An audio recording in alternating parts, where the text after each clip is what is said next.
नमस्कार दोस्तों, मैं हूं दिवाकर शास्त्री और आपका स्वागत करता हूं अनअकैडमी के यूट्यूब चैनल पर। ऑनलाइन चैनल है और हम आपकी स्टडी इस कोरोना में ऑनलाइन करवा रहे हैं। एक बहुत बड़ा माध्यम है ये। मुझे लगता है शिक्षा क्षेत्र का बहुत बहुत बड़ा माध्यम है। बहुत अच्छी फैकल्टी आज यहाँ पे अवेलेबल है।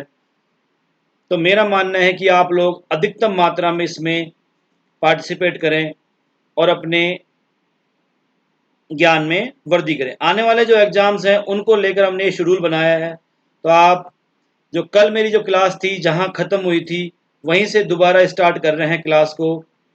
तो कल अपना जो क्लास था वो ये था कि राजस्थान का परिचय हुआ था, राजस्थान की आकृति के बारे में बात की थी अपन ने, और अपन ने बात की थी राजस्थान के नामों की कि प्राचीन काल से लेकर वर्तमान तक राजस्थान के कितने नाम रहे हैं। इसके अलावा हमने बात की थी राजस्थान के सिलेबस की बात की थी कि आरएस में राजस्थान का सिलेबस क्या है, पीटी में क्या है, मेंस में क्या है, और हम इसके अलावा आपको क्या क्या इन दौरान पढ़ाएंगे, कौन कौन से टॉपिक होंगे राजस्थान को जो हम आपको कराएंगे। अब हम आ गए राजस्थान के अक्षांशीय विस्तार पर। राजस्थान का जो अक्षांशीय विस्तार है, वो जो राजस्थान अक्षांशीय विस्तार है वो आप देखिए राजस्थान अक्षांशीय विस्तार कितना है। पहले तो आपको ध्यान रखना है कि राजस्थान में या अक्षांशों का महत्व क्या है। आप नोटिस करिए अक्षांशों का जो महत्व है वो क्या है। यहाँ दो बातें लिखी हुई हैं, गौर से देखिए आप। यहाँ दो बातें लिखी हुई हैं अक्षांशों के महत्व में। एक लिखी हुई है, जो पहली बात लिखी हुई है वो है स्थिति। अक्षांश हमें क्या बताते हैं? स्थिति को बताते हैं। किसी स्थान की स्थिति का पता हमें किससे चलता है? अक्षांशों से। और दूसरा क्या है? अक्षांशों से हमें उस स्थान की जलवायु का भी पता चलता है। तो हम कह सकते हैं अक्षांशों से हमें दो चीजों का पता चलता है, एक है जलवायु और दूसरा है स्थिति। अब बात करते हैं राजस्थान के अक्षांशीय विस्तार की। पहले तो आप इधर देखिए राजस्थान का जो अक्षांशीय विस्तार है वो कितना है? 23 डिग्री 03। ध्यान रखिए कितना है? 23 डिग्री 03 उत्तरी अक्षांश से 30 डिग्री 12 उत्तरी अक्षांश। कितना है? 23 डिग्री 03 से 30 डिग्री 12 उत्तरी अक्षांशों में राजस्थान फैला हुआ है। यानी हम कह सकते हैं कि राजस्थान का जो अक्षांशीय विस्तार है वो यहाँ से स्टार्ट होता है, यहाँ ले चलते हैं इसको, यहाँ। तो ये आपका जो हो गया वो कितना हो गया? 23 डिग्री 03। और यहाँ अगर अपन चले जाएं तो कितना हो जाएगा भाई? ये हो गया 30 डिग्री 12। अब आपको ध्यान रखना है 23 डिग्री 03 पे कौन सा निम्नतम बिंदु जो आप कह सकते हो कौन सा है? यानी कि आप ये देखिए, आपको अगर आपको पूछे कि राजस्थान का उत्तरी बिंदु कौन सा है, अगर आपको पूछता है कि राजस्थान का उत्तरी बिंदु कौन सा है, तो आप जानते हो राजस्थान का उत्तरी बिंदु कौन सा है? कोणा गांव है। कौन सा गांव भाई? कोणा गांव। तो आप इधर देखिए, यह है राजस्थान का मैप। देखिए आप 40-50 मैप ले आना। यहाँ पर एक गांव है और उस गांव का नाम है कोणा गांव। तो आपको पूछे भाई कोणा गांव कौन से अक्षांशों में स्थित है? 30 डिग्री 12 अक्षांशों में। इसके विपरीत आप देखिए राजस्थान का दक्षिणी बिंदु। राजस्थान का दक्षिणी बिंदु कौन सा है? बोरकुंडा है भाई। ध्यान दीजिए राजस्थान का दक्षिणी बिंदु बोरकुंडा है और ये बांसवाड़ा में है। अगर आपको नक्शे में देखना हो, आपको नक्शे लाने ही पड़ेंगे। और देखिए यहाँ पर आपको नक्शे में देखना हो तो यहाँ पे राजस्थान का ये दक्षिणतम बिंदु है और इसका नाम है बोरकुंडा बांसवाड़ा। अब आपके सामने सवाल आता है कि राजस्थान कितने अक्षांशों में फैला हुआ है।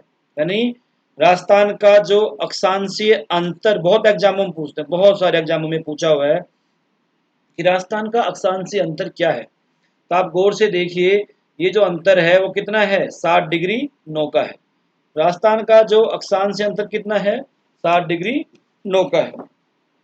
अब आप नीचे आ जाइए लास्ट में, ये जो लास्ट सवाल बनता है वो आपसे अगर पूछेगा कि राजस्थान की उत्तर से दक्षिण लंबाई कितनी है, तो राजस्थान की जब उत्तर से दक्षिण लंबाई आपसे पूछे तो ध्यान देना राजस्थान की उत्तर से दक्षिण लंबाई 826 किलोमीटर है। कितनी है भाई? राजस्थान की उत्तर से दक्षिण लंबाई कितनी है? 826 किलोमीटर। ठीक है, तो गौर से देखिए, पहला है राजस्थान की अक्षांश स्थिति क्या है? 23 डिग्री 03 से 30 डिग्री 12। कितनी है भाई? 23 डिग्री 03 से 30 डिग्री 12। राजस्थान अक्षांश अंदर कितना है? 7 डिग्री 9। राजस्थान का उत्तरी बिंदु कौन सा है? कोणा गांव है। और दक्षिण बिंदु कौन सा है? बोरकुंडा है। और राजस्थान की उत्तर से दक्षिण लंबाई कितनी है? 826 किलोमीटर। और लास्ट सवाल, अक्षांशों से हमें क्या पता चलता है? तो आप कह सकते हो अक्षांशों का महत्व यह है कि अक्षांशों से हमें किसी स्थान की जलवायु और किसी स्थान का लोकेशन या स्थिति का पता चलता है। अब देखिए अक्षांशों में एक और रेखा है, 23.5 डिग्री अक्षांश रेखा। अगर आपको कोई पूछे भाई 23.5 डिग्री अक्षांश रेखा क्या है, तो ध्यान दीजिए 23.5 डिग्री अक्षांश रेखा को बोलते हैं कर्क रेखा। क्या बोलते हैं? 23.5 डिग्री अक्षांश रेखा को बोलते हैं कर्क रेखा। अब इसको लेकर क्या क्या सवाल आते हैं ये आप गौर से देखिए। कर्क रेखा को लेकर कितने सवाल आएंगे? पहला सवाल आता है, कर्क रेखा राजस्थान के कितने जिलों से गुजरती है? कर्क रेखा राजस्थान के कितने जिलों से गुजरती है? तो यहाँ ध्यान दीजिए, कर्क रेखा राजस्थान के 2 जिलों से गुजरती है। कितने जिलों से बेटा? 2 जिलों से। ध्यान रखना, कर्क रेखा राजस्थान के 2 जिलों से गुजरती है। पहला जिले का नाम है बांसवाड़ा और दूसरे जिले का नाम है डूंगरपुर। तो कर्क रेखा राजस्थान के डूंगरपुर और बांसवाड़ा जिलों से गुजरती है। देखा जाए तो कर्क रेखा डूंगरपुर के दक्षिणी भाग को छूते हुए निकल जाती है और बांसवाड़ा के बिल्कुल मध्य से गुजरती है। ये हो गया पहला सवाल। दूसरा सवाल है, कर्क रेखा की लंबाई राजस्थान में कितनी है? अगर आपको पूछता है कोई कर्क रेखा की राजस्थान में कितनी लंबाई है, तो ध्यान दीजिए कर्क रेखा की राजस्थान में जो लंबाई है वह 26 किलोमीटर। कितनी है भाई? 26 किलोमीटर। ये ध्यान रखना आप। और अगर आपको पूछता है कि कर्क रेखा की सबसे ज्यादा लंबाई कहाँ पे है, तो आप जानते हो सबसे ज्यादा लंबाई कहाँ पे है? बांसवाड़ा में। कर्क रेखा की सबसे ज्यादा लंबाई बांसवाड़ा में है। चलो, ये हो गया आपके 4 सवाल। पांचवा सवाल है कि कर्क रेखा पे कौन सा शहर स्थित है राजस्थान का? अगर आपको कोई पूछता है कि कर्क रेखा पर कौन सा शहर स्थित है, तो ध्यान रखना बांसवाड़ा शहर नहीं है, बांसवाड़ा जिला नहीं है, कुशलगढ़ है। कौन सा शहर स्थित है? कुशलगढ़। तो कुशलगढ़ शहर कर्क रेखा पर स्थित है। अब आता है सवाल, कुछ और सवाल हैं कि जो कर्क रेखा है, ये 23.5 डिग्री अक्षांश है, उस पर कर्क रेखा या 23.5 डिग्री अक्षांश रेखा पर सूरज कब आएगा? आप जानते हो ये बात, तो आप बेसिकली जानते हो कि मान लो ये पृथ्वी है और ये आपकी भूमध्य रेखा है और ये आपकी कर्क रेखा है और ये आपकी मकर रेखा है। तो सूरज का क्या काम होता है? सूरज क्या करता है? कर्क रेखा से मकर और मकर रेखा से कर्क गुजरता है। तो 2 बार ये विषुवत रेखा पे आता है, एक बार ये कर्क रेखा पे आता है और एक ये मकर रेखा पर। तो अपन ये पूछ रहे हैं कि भाई कर्क रेखा पर यानी 23.5 डिग्री अक्षांश रेखा पर कब आएगा? तो देखो साहब, ऊपर लिखा हुआ है साफ साफ 21 जून। 21 जून को सूरज कहाँ पहुंच जाता है? कर्क रेखा पे। कहाँ पहुंच जाता है? कर्क रेखा पे। तो सवाल यही था अपना कि कर्क रेखा पर सूर्य सीधा या लंबवत कब चमकता है? कर्क रेखा पे सूर्य सीधा या लंबवत कब चमकता है? तो ऑप्शन है आपके, जब देखो 21 जून। ठीक है।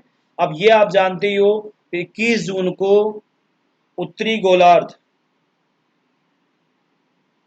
21 जून को उत्तरी गोलार्ध का सबसे बड़ा दिन होता है। ध्यान रखना, 21 जून उत्तरी गोलार्ध का सबसे बड़ा। अगर आप पूछे राजस्थान में सबसे बड़ा दिन कब होता है? 21 जून को। भारत में सबसे बड़ा दिन कब होता है? 21 जून को। आगे बढ़ते हैं। अब सीधा सवाल है, 21 जून को राजस्थान और भारत में दिन की अवधि क्या होगी? अगर आपको पूछता है 21 जून को राजस्थान और भारत में दिन की अवधि कितनी होगी, तो आप देखिए 13 घंटे और 27 मिनट। एक्चुअल में क्या है, सूरज जितना सीधा होगा किरणें उतनी सीधे पड़ेंगी, जितना नीचे चला जाएगा किरणों में उतना ही ज्यादा तिरछापन आता जाएगा। तो ये सवाल हो गया एक और। अब अगला सवाल है आपका कि 21 जून को सर्वाधिक सीधी किरणें कहाँ, किस जिले में पड़ती है। अगर कोई आपको पूछता है 21 जून को सर्वाधिक सीधी किरणें कहाँ पड़ती है, तो क्या जवाब दोगे भैया आप? बांसवाड़ा में। 21 जून को सर्वाधिक सीधी किरणें कहाँ पड़ती है? बांसवाड़ा में। और सर्वाधिक तिरछी किरणें कहाँ पड़ेगी? सर्वाधिक तिरछी किरणें पड़ेगी गंगानगर में। ध्यान रखना, सर्वाधिक सीधी किरणें गंगानगर में, सर्वाधिक तिरछी किरणें गंगानगर में, और सर्वाधिक सीधी किरणें बांसवाड़ा में। अगर आपको पूछता है राजस्थान से कौन कौन सी अक्षांश रेखाएं गुजरती हैं, तो ध्यान दो, राजस्थान से एक 24 डिग्री अक्षांश रेखा गुजरती है,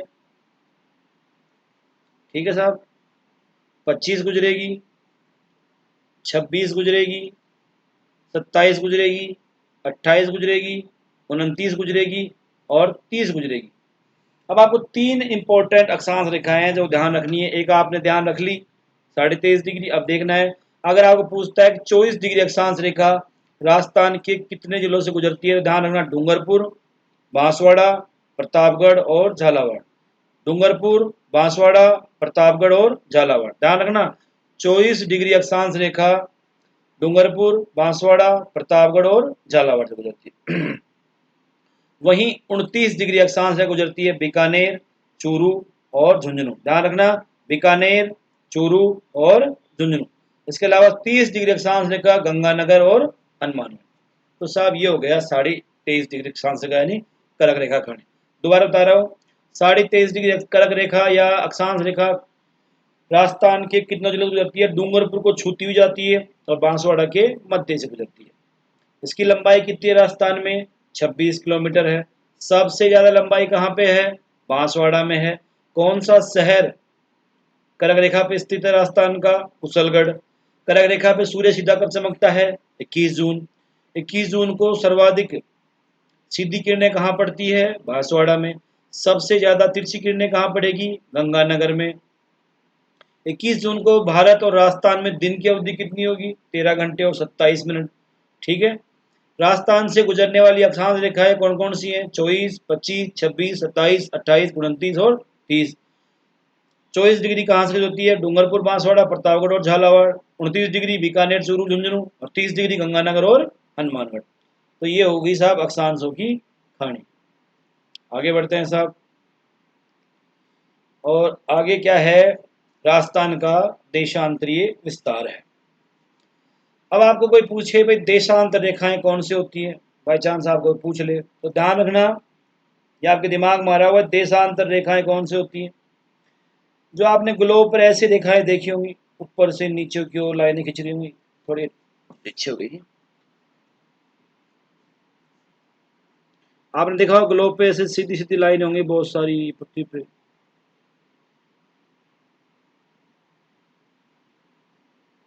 जो रेखाएं उत्तर से दक्षिण की ओर खींची जाती हैं, सीधी भाषा में कहें तो अक्षांश रेखाएं होती हैं। एक नया चैप्टर लेके आएंगे, उसमें आपको अक्षांश और देशांतरों के बारे में ढंग से बता देंगे।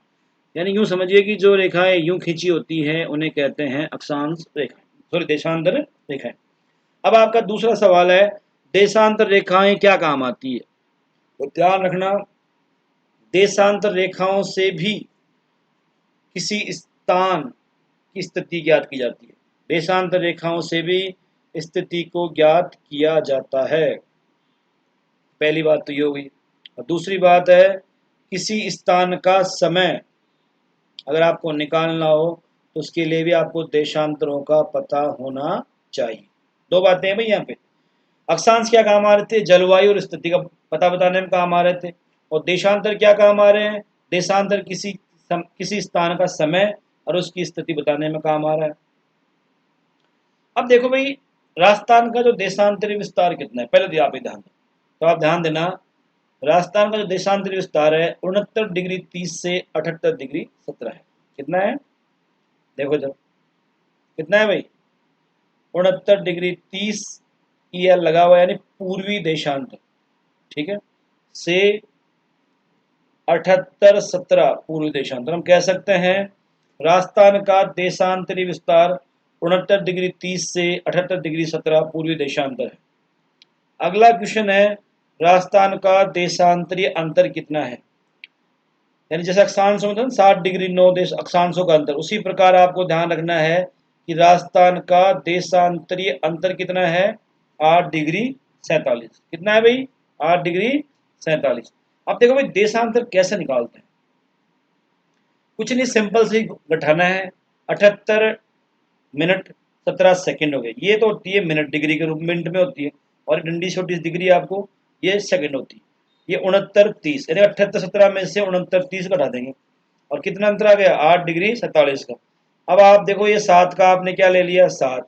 अब एक में से आपने 3 घटाया, क्योंकि ये मिनट है और ये सेकंड, तो आपने इधर से जब हासिल लिया एक लिया तो वो 6 के रूप में जाएगा, किसके रूप में जाएगा, 6 के रूप में जाएगा वो। तो 6 रे कितने हो गए, 7, 7 में से 3 गया तो 4 बचा, इसलिए क्या गया बेटा वो यहाँ पे 8 डिग्री 47 आ गया। ये तो हो गई एक बार। अब आपको पूछे भाई देशांतरों से टाइम कैसे निकालते हैं, तो उसके लिए क्या करते हैं, एक देशांतर बराबर 4 मिनट का अंतर होता है। एक देशांतर बराबर 4 मिनट का अंतर, एक देशांतर बराबर 4 मिनट का अंतर होता है।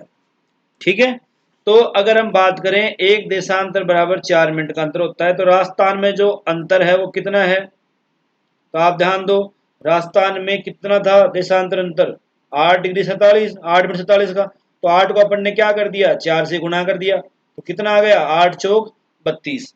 तो एक तो 32 मिनट तो ये आ गई सीधी सीधी। अब क्या था, 47 सेकंड और थे, और 47 सेकंड को भी आपने क्या कर दिया, 4 से गुणा कर दिया। अब 47 सेकंड को 4 से गुणा किया तो आपके सामने आता है 188। यहाँ पे क्या हो जाएगा, वन, सॉरी, यहाँ पे आपके सामने आ जाएगा, मल्टीपल करोगे 47 को 4 से तो 1 8 और 8। अब इसमें क्या है, क्योंकि ये सेकेंड्स थी तो आपने किसका भाग दे दिया, 60 का, तो 60 का भाग दिया तो 6 18। ठीक है, तो इस प्रकार क्या आ गया, 308 सेकंड। अब देखिए भाई टोटल जो आपको पूछे कि राजस्थान में समय अंतर कैसे निकालते हैं, हम जानते हैं एक देशांतर और 4 मिनट का अंतर होता है, तो हमने पहले क्या किया, 4 को गुणा किया किससे, 32 से, 8 से, तो आ गई 32 सेकंड। 47 सेकंड थी, 47 को फिर 4 से गुणा किया, 188 आ गए। 188 में 60 का भाग देते हो तो आपके सामने क्या जाता है, 3.08 सेकंड। कितना जाता है, 3.08 सेकंड।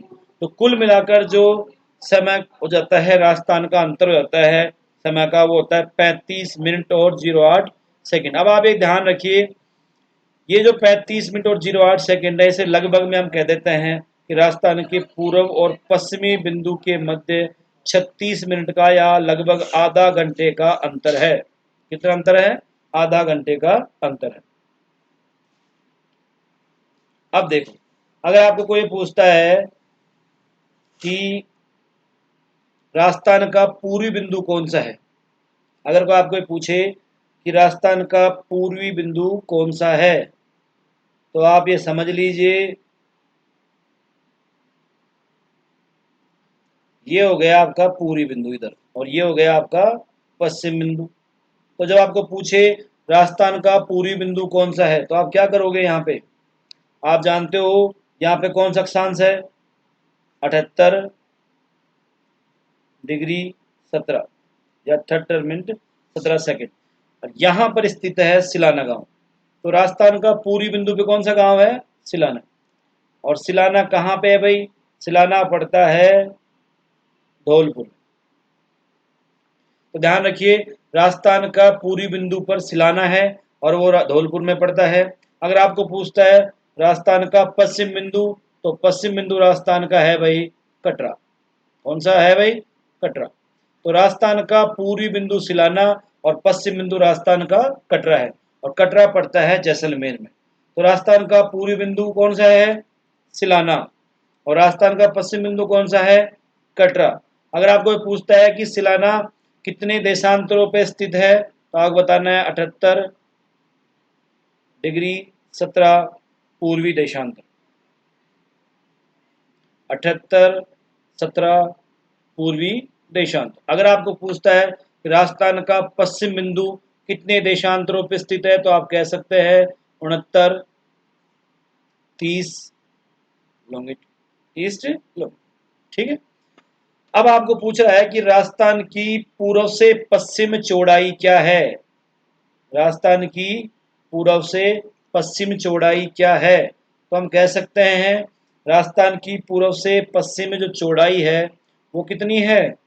869 किलोमीटर। और राजस्थान की उत्तर से दक्षिण लंबाई कितनी थी? 826 किलोमीटर। इसलिए एक सवाल आता है बहुत बार, और सवाल यह है कि राजस्थान की लंबाई चौड़ाई का अंतर कितना है। देखिए, पूछता है कि राजस्थान की लंबाई चौड़ाई का अंतर कितना है। तो गौर से ध्यान दीजिए, राजस्थान की लंबाई चौड़ाई का अंतर कितना है? 43 किलोमीटर। कितना है? 43 किलोमीटर। राजस्थान की लंबाई चौड़ाई का अंतर 43 किलोमीटर है। ठीक है जी, ये हो गया आपका देशांतरों से। अब देखो राजस्थान के क्षेत्रफल पे आता है। बहुत आसान से आसान क्वेश्चन आएंगे यहाँ पे। तो आप बताइए कि राजस्थान का क्षेत्रफल कितना है। अगर आपको ध्यान देना है, राजस्थान को क्षेत्रफल है वो 3,42,239.74 किलोमीटर है। 3,42,239.74। ठीक है, ये तो गई एक बात। अब देखो क्या है, पहले इतना ही पूछते थे 3,42,239, लेकिन उन्होंने 74 पूछा 2017 सेकंड ग्रेड में, तब से 74 भी जुड़ गया। ठीक है, आगे बढ़ते हैं। मील में अगर पूछे 1,32,139 वर्ग मील है। कितना है? 132,139 वर्ग मील। तो राजस्थान क्षेत्रफल कितना है? 3,42,239.74, और मील में कितना है? 1,32,139 मील। राजस्थान के पास विश्व का कितना प्रतिशत भूभाग है? देखो, राजस्थान के पास वर्ल्ड का 0.23% लगभग में है ये। कहीं आपको 25 भी अगर आ जाए एग्जाम में तो 25 भी आप कर सकते हो, 0.25 भी कर सकते हो, और 0.23 भी सही है। तो आप कह सकते हो 0.23 या 0.25% भूभाग वर्ल्ड का राजस्थान के पास है। अगर आपको पूछता है कि राजस्थान के पास विश्व की कितनी प्रतिशत जनसंख्या है, देखिए गौर से, राजस्थान के पास विश्व की कितनी प्रतिशत जनसंख्या है? ध्यान दीजिए, राजस्थान के पास विश्व की 1% जनसंख्या पाई जाती है। कितनी प्रतिशत? विश्व की मात्र 1% जनसंख्या राजस्थान के पास। अब आता है राजस्थान के पास भारत का कितना प्रतिशत भूभाग है। जब आप पूछे राजस्थान के पास भारत का कितना प्रतिशत भूभाग है, तो आप ध्यान रखना, राजस्थान के पास 10.41% भूभाग, 10.41% भूभाग भारत का किसके पास है? राजस्थान में। लगभग 10.5% जो भारत का भूभाग है वो किसके पास है? राजस्थान के पास। अगर आपको पूछता है भारत की कितनी प्रतिशत जनसंख्या, भारत की कितनी प्रतिशत जनसंख्या राजस्थान के पास है, तो ध्यान दीजिए, राजस्थान के पास 5.66 5.66% जनसंख्या भारत की राजस्थान के पास है। अब आगे देखिए दोस्तों, यहां से देखते हैं क्षेत्रफल की दृष्टि से राजस्थान का देश में स्थान कौन सा है। तो आप जानते ही हो, राजस्थान भारत का सबसे बड़ा राज्य है, अतः क्षेत्रफल के आधार पर राजस्थान भारत का सबसे बड़ा राज्य है। तो क्षेत्रफल में राजस्थान का क्या नंबर हो जाएगा? पहला। अब ये नंबर कब से हो गया? ध्यान रखिए, यह नंबर नवंबर 2000 से राजस्थान भारत का सबसे बड़ा राज्य होगा, क्योंकि आपको पता है नवंबर को एमपी का विभाजन हुआ और छत्तीसगढ़ के रूप में नए राज्य का निर्माण हुआ। इसी के साथ राजस्थान देश का सबसे बड़ा राज्य बन गया। आगे बढ़ते हैं, देश में सबसे बड़े राज्य कौन से हैं। पहले नंबर पे सबसे बड़ा राज्य है राजस्थान, फिर एमपी, फिर महाराष्ट्र और फिर उत्तर प्रदेश। ध्यान रखना, पहले राजस्थान आएगा, फिर एमपी आएगी, फिर महाराष्ट्र आएगा और फिर उत्तर प्रदेश आएगा। आगे बढ़ते हैं, सबसे छोटे राज्य कौन से हैं? गोवा है, सिक्किम है, त्रिपुरा है और नागालैंड। भारत के सबसे बड़े राज्य हैं महाराष्ट्र, एमपी, महाराष्ट्र, यूपी। सबसे छोटे राज्य हैं गोवा, सिक्किम, त्रिपुरा और नागालैंड। ठीक है दोस्तों, ये कहानी यहाँ तक हो गई। अब आगे बढ़ते हैं साहब। जैसलमेर, अपने राजस्थान की बात करते हैं। अगर आपको कोई पूछता है क्षेत्रफल के आधार पर राजस्थान का सबसे बड़ा राज्य कौन सा है, क्षेत्रफल के आधार पर राजस्थान का सबसे बड़ा राज्य कौन सा है, तो आप ध्यान देना, क्षेत्रफल के आधार पर राजस्थान का सबसे बड़ा राज्य है, वो जिला है, सबसे बड़ा जिला है जैसलमेर। सबसे बड़ा जिला कौन सा है भाई, जैसलमेर। और जैसलमेर का क्षेत्रफल कितना है, 38,401 वर्ग किलोमीटर। 38,401 वर्ग किलोमीटर। ध्यान दीजिए, जैसलमेर राजस्थान का सबसे बड़ा जिला है जो 38,401 वर्ग किलोमीटर में फैला हुआ है। और जैसलमेर के पास राजस्थान का 11.22% भूभाग है। कितना है भाई, 11.22% भूभाग है। चलो भाई आगे बढ़ते हैं। दूसरे नंबर पे आता है बाड़मेर। राजस्थान का दूसरा बड़ा जिला हो जाता है बाड़मेर। तीसरे नंबर बीकानेर। चौथे नंबर पे कौन आता है, जोधपुर। तो जैसलमेर, फिर बाड़मेर, फिर बीकानेर और फिर जोधपुर। फिर आता है आपका नागौर, फिर आता है आपका चूरू। राजस्थान के बड़े जिले कौन कौन से हैं, जैसलमेर, बाड़मेर, बीकानेर, जोधपुर और नागौर और चूरू। तो सबसे बड़ा जिला कौन सा है राजस्थान का, जैसलमेर। क्षेत्रफल कितना है, 38,401। जो राजस्थान का कुल क्षेत्रफल कितना है, 11.22%। अगर आपको पूछे राजस्थान का सबसे छोटा जिला, तो ध्यान रखिए सबसे छोटे जिले का नाम है धौलपुर। राजस्थान का सबसे छोटा जिला कौन सा है, धौलपुर है भाई। कौन सा है, धौलपुर। इसका जो क्षेत्रफल है वो है 3,034, यानी कह सकते हो 3034 वर्ग किलोमीटर। 3,034 किलोमीटर है। कई किताबों में या कई जगह आपको 0.33 भी आ जाए तो भी वही बात है। ठीक है, तो 3,034 किलोमीटर। राजस्थान का सबसे छोटा जिला है धौलपुर और यह जिला 0.89 यानी पूरा 1% भी नहीं। अतः यहाँ सवाल बनता है राजस्थान का ऐसा कौन सा जिला है जिसका क्षेत्रफल 1% से भी कम है। और एक सवाल बनता है यहाँ पर, राजस्थान का ऐसा कौन सा जिला है जिसका क्षेत्रफल 10% से ज्यादा है, जैसलमेर।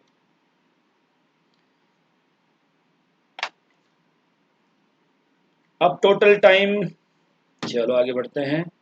दौसा की बात करें, दौसा की बात करें तो दौसा सब छोटे जिलों में पहले नंबर पर धौलपुर, दूसरे नंबर दौसा, तीसरा आता है डूंगरपुर और चौथा आता है प्रतापगढ़। सबसे छोटे जिलों की बात करें, सबसे छोटा जिला है धौलपुर, दूसरा है दौसा, तीसरा है डूंगरपुर और चौथा आता है प्रतापगढ़। ठीक है, आगे बढ़ते हैं। अगर हम बात करें, इसमें एक और सवाल आपके बनते हैं। वो सवाल ये बनता है कि राजस्थान के क्षेत्रफल की अगर तुलना करें दूसरे देशों के साथ, राजस्थान के क्षेत्रफल की तुलना करें दूसरे देशों के साथ, तो कई बार सवाल आता है कि बताइए राजस्थान का क्षेत्रफल जर्मनी से बड़ा है या कम है, राजस्थान क्षेत्रफल जापान से बड़ा है, कम है, ज्यादा है।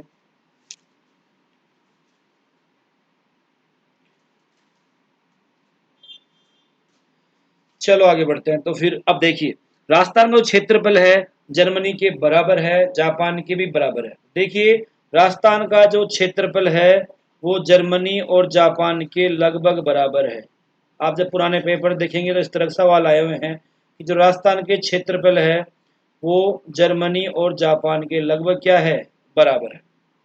इसके विपरीत अगर बात करें तो ब्रिटेन से राजस्थान का क्षेत्रफल या राजस्थान ब्रिटेन से 2 गुना बड़ा है। कितना गुना बड़ा है, 2 गुना। और राजस्थान श्रीलंका से 5 गुना बड़ा है। कितना गुना बड़ा है बेटा? वो 5 गुना।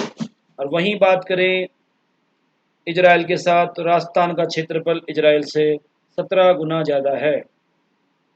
तो तुलना की बात यह है कि राजस्थान का जो क्षेत्रफल है जर्मनी और जापान के लगभग बराबर है, ब्रिटेन से 2 गुना है, श्रीलंका से 5 गुना है और इजराइल से 17 गुना है। तो ओवरऑल स्टोरी ये है, अगर हम पूरी स्टोरी देखें क्षेत्रफल की अब तक, कि राजस्थान का क्षेत्रफल 342,239.74 किलोमीटर है और वर्ग मील में 132,139 है। वर्ल्ड का लगभग 0.25% है। जनसंख्या वर्ल्ड की 1% है।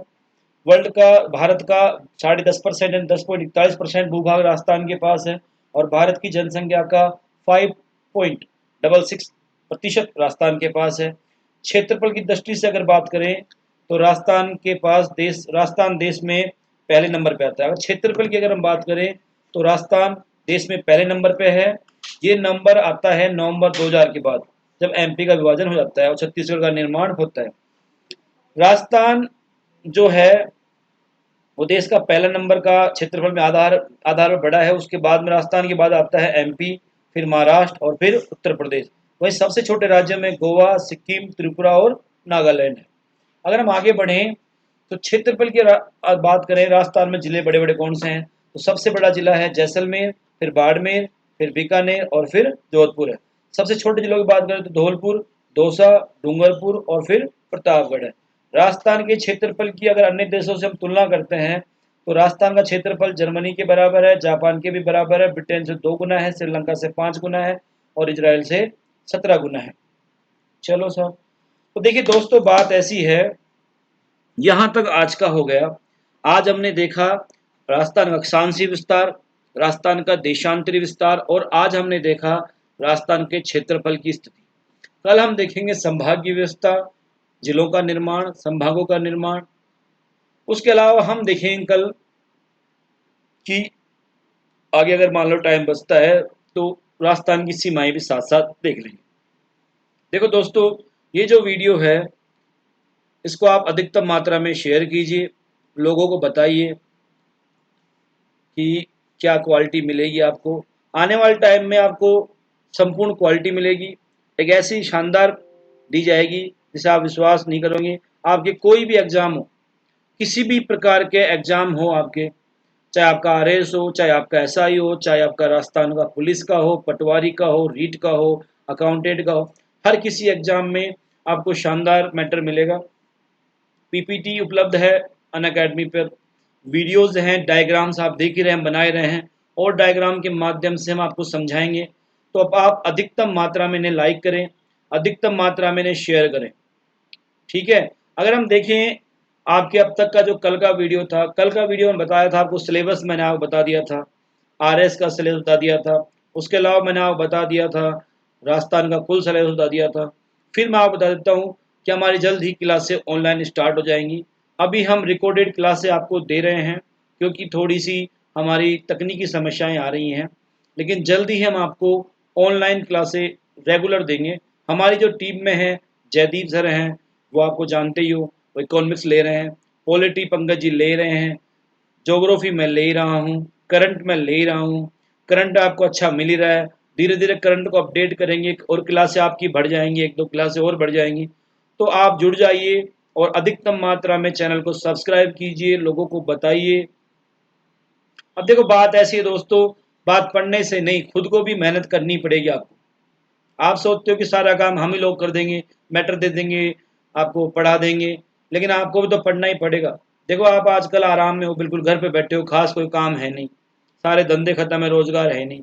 तो अब जो सरकारी सेवाओं की प्रति जो चैनल बढ़ गया है, तो रुझान सरकारी सेवाओं की तरफ बढ़ेगा। कोरोना ने बताया है कि सरकारी जो सेवाएं हैं सबसे सिक्योर हैं। आप बहुत एक रिलैक्स, एक तरह से आरामदायक स्थिति में होते हो। जब कोई महामारी, युद्ध जैसी स्थितियां होती हैं, बेरोजगारी की स्थितियां होती हैं, अनएम्प्लॉयमेंट की स्थितियां हो जाती हैं, मार्केट में आर्थिक मंदी की स्थिति होती है, उस दौरान सरकारी क्षेत्र ही ऐसा है जिसमें आप रोजगार तलाश कर सकते हो। अतः दोस्तों निवेदन है, अपनी ऊर्जा व्यस्त मत कीजिए, बिल्कुल व्यर्थ मत कीजिए। ये बहुत अच्छा प्लेटफॉर्म आप आ चुके हो, अगर नहीं आए तो आ जाओ। एक बेहतर टीम है, बहुत अच्छा काम करेगी, आप विश्वास करिए। आप सब जुड़ जाइए, आप लोग आ जाइए इस प्लेटफॉर्म पर। मैं आपको यकीन दिलाता हूँ इस चैनल के माध्यम से हम आपका जीवन का कायाकल्प कर देंगे, आप मान के चलिए। अभी शुरुआत में हमारा टाइम पीरियड कम है क्लासों का, जैसे जैसे आगे बढ़ेंगे हम 1-1 घंटे के फुल लाइन आपको फुल जो क्लासेस देंगे धीरे धीरे। तो दोस्तों एक बार फिर आपको प्रणाम, नमस्कार। आप उम्मीद है आप पढ़ेंगे और अच्छा पढ़ेंगे, और अपने सुझाव भेजिए कमेंट्स के माध्यम से, क्या बदलाव करें, क्या और आपको ज्योग्राफी में मैं बना के दूं। आप बताइए मुझे मैं क्या बदलाव करूं, क्या आपको ज़्यादा समझ में आए। स्पीड को लेकर बताइए क्या कर सकता हूं आपके लिए।